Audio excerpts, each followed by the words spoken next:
Good afternoon to you. Mark Sudduth here, HurricaneTrack. It is now Tuesday again. If you saw yesterday's video, you'll understand.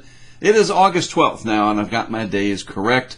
Who knows about yesterday? Who cares? It is now Tuesday the 12th of August, and we need to talk about what's up with Erin. Kind of a weird-looking storm today, and doing some things a little different than we were anticipating, but I don't think it's going to be enough to warrant a great deal of concern for the east coast of the United States just yet. Still several days away from making that final call, but it is looking rather interesting structurally today, and that's where we shall start. All right? Good to have you tuning in once again. Let's begin. Wide shot of the Atlantic Basin. This is the system that had the little X on it and caused all that rain over here a few days ago. Now it's closing in on the central Gulf Coast. That's a curious little feature, but when I show you the vorticity signature in just a minute, you'll see there's not much to it. Even though there are vigorous showers and thunderstorms, you got to look underneath the hood sometimes to see what's really going on. There is our tropical storm, void of much deep thunderstorm activity because, say it with me now, the Saharan air layer out here, it even has, yes, probably a little bit of suspended dust wrapped up in that circulation, but it is not the dust. Dust is not necessarily a desiccant where it absorbs moisture. Moisture can stick to dust, and it can, if it's a very fine particulate matter, can become what we call a condensation nuclei, but it's the dry mid-level air that's been enveloped into the circulation of Erin. There's also cooler sea surface temperatures underneath, and collectively, we in the biz call that poor thermodynamics. So the overall background state just is not ideal right now for it to develop. However, let's zoom in and take a closer look at Erin, and we'll kind of answer this question. What's up with Erin? Well, we can show you. And this is amazing, these wonderful satellite loops that we've got, courtesy of all kinds of different websites out here. This one, of course, Tropical Tidbits. Look where it begins. In fact, let me help that process. So we begin here, and I mean, come on, you have an eye around an area with no convection. This is literally bones, right? Hardly any convection at all. Almost said no convection, but that's not true. There's a little bit of convection. So let's put a dot where we start, and then let's put this thing into motion, and let's put the dot where we think the center of circulation is, where we end, maybe somewhere in here. And if we connect those dots, that's pretty close. It's like kindergarten, right? Drawing a straight line, Mark. It loses latitude, and it's been losing latitude for quite a while, all the way back to over here somewhere, because the west-southwesterly flow, meaning that it's actually moving to the west-southwest. West-southwesterly flow would mean it's coming this way. I'm starting to get confusing. The northeasterly flow, moving this to the west-southwest. There is northeasterly flow here in the overall pattern across the tropical Atlantic, and that's helping to shove Erin down to the west-southwest. All right? So that's part of the overall steering mechanism. And if we put this back into motion, you can see that there is not much thunderstorm activity, but a very well-defined circulation.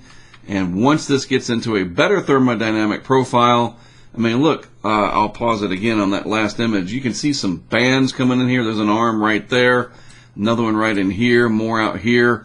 It's ready. It's just got to get into a better thermodynamic environment, and Erin will be off to the races and probably become easily the season's first hurricane, and then a major hurricane later on in the western Atlantic, where it'll expand in its size, and boy, this is going to be a big one down the road. We can see all of these features on our vorticity signature. There is the system in the Gulf, getting ready to make landfall, if you want to call it that. I mean, it's technically true. That piece of energy is going to come on shore up here. Nothing to speak of down here. It's a little bit further south where the maximum vorticity is removed. Let's just show you that again. From the main blob of that deep thunderstorm activity, they're not aligned, so don't have to worry about that. This is energy, that's energy, that's energy, but that is our tropical storm sitting out here in the Atlantic, and it's going to move right along here, generally to the west-southwest with time. And then the ridge up here is going to ebb and flow and change its shape and size and all that kind of stuff. And Erin will start to bend back off to it'll start gaining latitude basically, and we can show you that as it bends off to the west-northwest more and eventually northwest and beyond. And we'll get to all that. So the background state, generally overall favorable. Water temperatures, the anomalies here, this is a good time to look at that. Our tropical storm is sitting out in here somewhere, and it'll eventually be crossing over into warmer anomalies overall, and a much better environment for it to strengthen. Basically, the deeper the ocean heat content is, so it's not just at the skin, right, like very deep down, several hundred meters, that 80-degree magic number. The deeper that is, the more energy is available. We'll call that upper ocean heat content. And it'll start running into more and more of that, but it's that dry air. It's got to get away from Africa and away from this overall sort of unfavorable pattern that's just been sitting out here, it seems, for years, where we just don't get a lot of deep tropical development. It certainly doesn't seem that way. 2017 kind of feels like the last time we got a bunch. There's been others, but prolifically, it's been, what, like 8 years now? That's getting it, all right? So, what's next? The tracks. Yeah, we're getting into the modeling. So I like this because it shows us a pretty tight overall envelope. And the good thing about this is you don't see stuff moving this way and then over here and like that, where there's introduced a bunch of chaos and uncertainty. This tight guidance envelope overall gives us pretty good certainty that, one, Erin will avoid the Northeast Caribbean with direct impacts. Now, it is true, I want to certainly look at both sides of the seesaw, so to speak. The more southwest that this continues to track, and you can see the guidance does pick up on that southwesterly motion, west-southwest really, for about the next 24 hours.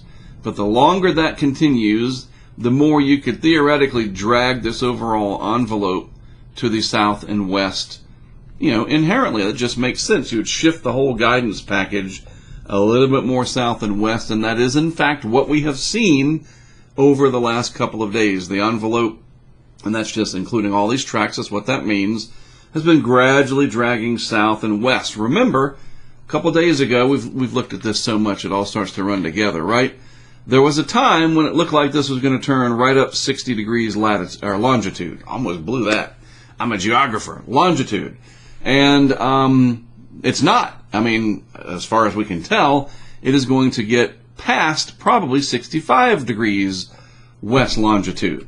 And then it's just a matter of, okay, for how much does this envelope get dragged west and south even more? So maybe it makes it to 70. Those are things we just still don't know yet. Remember the whole what we know versus what we don't know. We know in the short term, let's call it the next 24 hours, that Erin will continue to move south of west, losing latitude, but then you can clearly see there's a change in the pattern so that the high pressure area that is, and its structure too, it all matters, all of that will change and allow Erin to gain latitude after probably 36 hours or so. And we can see that reflected very nicely in the GFS today. We will let's use that blue color there. So there it is, very small area of deepest vorticity.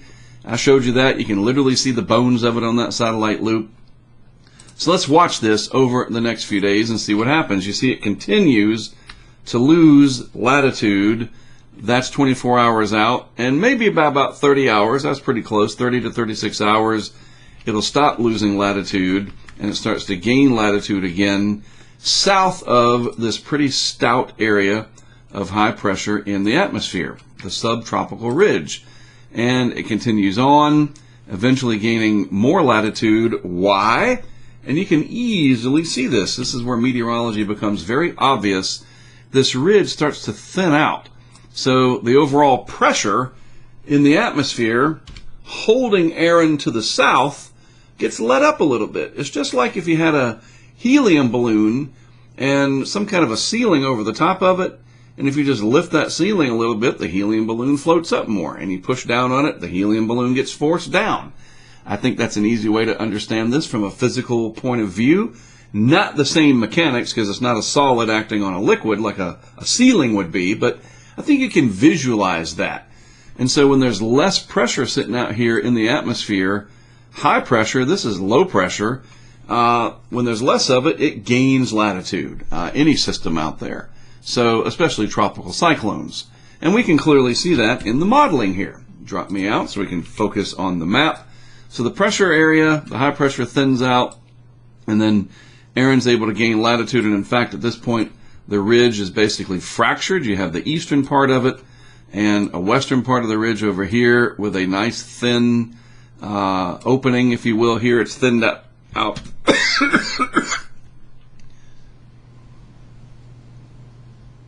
It's thinned out enough that you have basically an opening. Erin takes that and it turns just east of Bermuda on this run at about 192 hours out. We'll call that 8 days out, literally 8 days out. And you can clearly see it is on the western side of a beefy ridge over here. Not much beefy ridge over here at all, so that is the escape route. Pretty easy to understand it when you look at it like that. The Euro, same kind of thing, 12Z run from today. It gains a little bit more longitude before turning north. And at the 168 and 192 same time frame, there's Bermuda. It is considerably to the west of Bermuda, so we'll call it between Bermuda and Hatteras, but closer to Bermuda.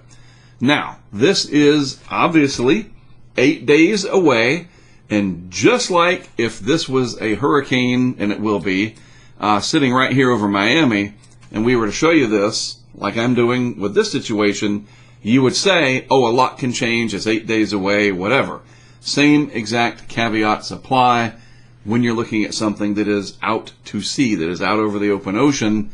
A lot can change, but the models are getting pretty good overall at these larger puzzle pieces, i.e. these big areas of high pressure like that right there, and the lack of any big ridging over the top of it. Those things generally don't get missed, and we're not talking about, at this point, a few miles of how close it might get to Hatteras or Cape Cod or Florida or something. We're talking hundreds of miles. Yes, it can happen, but in 2025, it's not as likely that we're going to have model errors that bad, that we're going to have some dramatic shift to where it ends up running the coast or something. That's not likely, but that's not the same as it's not going to happen, because nobody knows that. Seriously. That's just logic right there. Nobody knows the exact outcome. So we'll watch this. You can see the difference there at day 8. Almost the exact same latitude, but the longitudinal difference, Erin is a little bit further west on the Euro. Before I let you go, I thought this was really important, so I want to show it to you. I talk about rip currents a lot because they are impacts, right? This is up in the Seaside Heights area of New Jersey. Been there, know the area well. And unfortunately, there was loss of life up there. One person drowned. This video coming in from the Jersey Shore Fire Response, their drone. Very, very dangerous are these rip currents, and that is why we do what we do here. Make sure you are aware. And I bring this up because no matter what Erin does in the end in terms of a landfall or not, there will be a lot more of that where we have seen this recently. A lot more waves coming in. This is several days down the road, but I want you to mentally prepare. We're going to get a big set of waves coming. Surfers are going to love it. But man, oh man, this is the exact thing that I'm talking about. Very consequential. It's deadly. This is a sad situation for the people that lost a loved one. And that is why we pay attention to these things beyond if they're going to be a hurricane making landfall. I know that's the big draw. We are HurricaneTrack for a reason. We're not rip current track. But rip currents can kill people just as much as a Category 4 or 5 hurricane direct hit can. Please, once we see this coming, and Erin will be a big wave generator, I want you to be ready for it so that Fox Weather does not have to run stories about your loss of life and your family like we saw in Jersey there. So, very serious thing. Impacts are impacts wherever the storm is on the map. All right? That will do it from me for today. As always, thank you for tuning in. That's what's up with Erin for today, the 12th of August, a Tuesday. Again, look at yesterday's video if you don't get the joke there. I'm Mark Sudduth. I'll see you again tomorrow.